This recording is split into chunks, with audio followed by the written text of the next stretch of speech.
नमस्कार, मैं हूं आपके साथ मोहिनी सक्सेना और आप देख रहे हैं हिंदुस्तान वॉइस टीवी। चलिए शुरुआत करते हैं आज की खास खबर जो कि आगरा से है। बहुजन समाज पार्टी के प्रदेश अध्यक्ष विश्वनाथ पाल आगरा पहुंचे, जहां उन्होंने एतमादपुर में बसपा कार्यकर्ताओं से मुलाकात की। बसपा के विधानसभा क्षेत्र के अध्यक्ष केशव दत्त निवेश के आवास पर उनका जोरदार स्वागत किया गया। प्रदेश अध्यक्ष विश्वनाथ पाल ने मीडिया से वार्ता करते हुए कहा कि बसपा सर्व समाज के लोगों को साथ लेकर चलती है और इसी दम पर एक बार फिर बसपा आगामी चुनावों को लड़ेगी। साथ ही उन्होंने भाजपा सरकार में महंगाई को चरम सीमा पार करने का आरोप लगाया। इसके अलावा उन्होंने अखिलेश यादव पर भी निशाना साधा।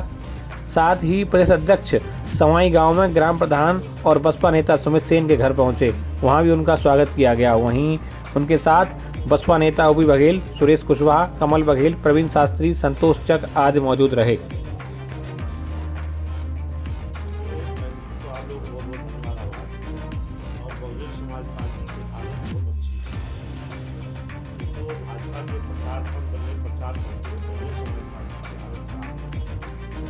देश की राष्ट्रीय पार्टी बहुजन समाज पार्टी, जिसको डमी और कमजोर बताया गया और एक क्षेत्रीय पार्टी को लड़ाई में बताया।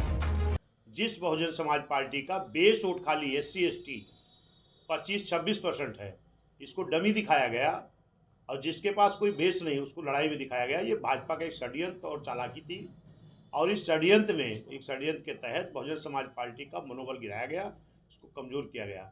और बहुजन समाज पार्टी कमज़ोर नहीं है, क्योंकि भाजपा के लोग ये जान रहे थे कि आम जनमानस, आम पब्लिक इस वक्त महंगाई से परेशान है। और भाजपा जब चुनाव में 14 में आई थी तो इसी बात पर आई थी। तमाम वादे तो उन्होंने किया था, लेकिन एक बड़ा वादा उनका था कि इस देश में महंगाई बहुत है, इस महंगाई को हम कम करेंगे। लेकिन जब से भारतीय जनता पार्टी आई है, कोई एक ऐसी बस तो नहीं होगी जिसकी महंगाई कम हुई हो। आज मैं अभी कई किसानों से मुलाकात मेरी हुई, लोग परेशान हैं कि कितनी मेहनत से किस तरह खाद, दवा, पैसा लगा करके आलू की फसल तैयार किया, लेकिन आज उनको मूल्य सही नहीं मिल पा रहा है। तो जो किसानों के यहाँ पैदा होने वाली चीज़ है उसका मूल्य तो डाउन हो जाता है, लेकिन जो किसान को ज़रूरत है उसकी हर वस्तु की कीमत कई गुना बढ़ गई है।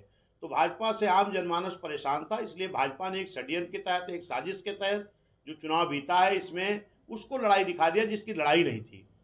क्योंकि एक मुस्लिम समाज है जिसको ज़्यादा डराया गया।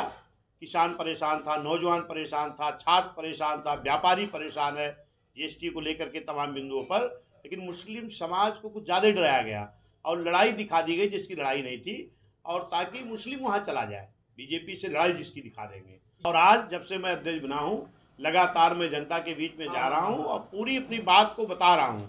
जो बहुजन समाज पार्टी के साथ, मुस्लिम अल्पसंख्यक के साथ, पिछड़ा के साथ, SC ST के साथ, न्याय पसंद ब्राह्मण क्षत्रिय वैश्य के साथ जो साजिश षड्यंत्र हुई थी, इस चीज़ को बता करके सर्व समाज के वर्करों में जोड़ने का काम कर रहा हूँ। हर समाज का वर्कर उत्साहित है। आज चाहे नगर पालिका का चुनाव करा लें, वार्ड का करा लें, पार्षद, सभासद, मेयर का, और चाहे लोकसभा का, जब जिस दल का कार्यकर्ता उत्साहित हो जाता है उस दल की कोई भी लड़ाई जीतने में कोई मुश्किल नहीं आएगी। अखिलेश को तो मैं बहुत बहुत धन्यवाद देता हूँ, बाबा योगी जी को। जब वो मुख्यमंत्री बने थे, अखिलेश जी हटे थे, जब उनकी कुर्सी गंगा जल से धुलाई गई, तब शायद आप लोग मालूम होगा अखिलेश का एक स्टेटमेंट आया था कि आज मुझे मालूम हुआ कि मैं भी बैकवर्ड का हूँ। आया था कि नहीं? तो इसका मतलब 5 साल तो उनको मालूम ही नहीं हुआ कि हम क्या हैं। और रही बात, अगर वो भारत के संविधान पे विश्वास करते हैं तो भारत के संविधान में कहीं भी शूद्र शब्द का इस्तेमाल नहीं है। वहाँ पर लिखा गया है SC ST OBC, और वो अपने आप को कहा करे, थक नहीं रहे हैं। भाई, अगर संविधान को मानते हो तो संविधान में लिखी हुई बात को करो। SC ST OBC कहो, और ये पिछड़े SC ST को शुद्ध कह के अपमानित मत करो, क्योंकि तुम्हें तो आज मालूम हुआ, बाकी तुम्हें मालूम ही नहीं था। योगी बाबा का धन्यवाद, जिन्होंने आपकी कुर्सी और घर धुलवाया, तो आपको मालूम हो गया कि मैं भी शूद्र और बैकवर्ड हूँ। आज अपने आप को कह रहे हैं कि हम शूद्र हैं। भाई, संविधान में ये व्यवस्था नहीं है। संविधान में जो लिखा हम उसको मानते हैं। संविधान के आधार पर ये देश चल रहा है, और कोई बात। हिंदुस्तान वॉइस टीवी में लगातार जुड़े रहने के लिए हमारे YouTube चैनल को सब्सक्राइब करें और Facebook पेज को लाइक करना ना भूलें। धन्यवाद।